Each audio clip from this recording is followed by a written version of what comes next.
Good morning বন্ধুরা, কেমন আছো? আশা করি খুব ভালো আছো। তো আমি সকালে সব কাজকর্ম ছেড়ে পূজা টুজো ছেড়ে চলে আসি আমার রান্না করে।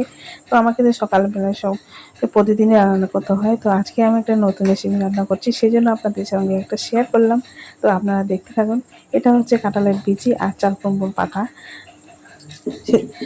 কাঁঠালের বিচিগুলো আমি খুব কুচি কুচি করে কেটে নিয়েছি আর সিদ্ধ করতে দিয়েছিলাম। আর মশলাটা বানাইছিলাম সর্ষে বাটা আর কাঁচা লঙ্কা, বেশি মশলা দিতে হবে না। তো তেল লবণ দিয়ে সুন্দরভাবে আমি ভাজিয়ে নিয়েছি এখানে। তো এখন আমি চাল কুমড়ো পাতা দিয়ে পুরটা ওখানে ঢুকিয়ে তারপরে এসে করবো, বড়াগুলা বানাবো। তো আমি চাল কুমড়ো পাতাগুলা লবণ দিয়ে একটু চটকে নিয়েছি ওই রসটা বার করে নেওয়ার জন্য, নাহলে তিতা তিতা করবে পাতাগুলো, আপনারা জানেনই। তো আমার এই যে এখন পাতাগুলা দিয়ে পুরটা আমি সেখানে ঢুকিয়ে বড়ার মতো বানিয়ে নিলাম। এই যে এখানে দিয়েছি কড়াইয়ের মধ্যে। দেখুন আপনারা কেমন হয়েছে, কিন্তু এটা গরম গরম ভাত দিয়ে খেলে খুব ভালো লাগে খেতে।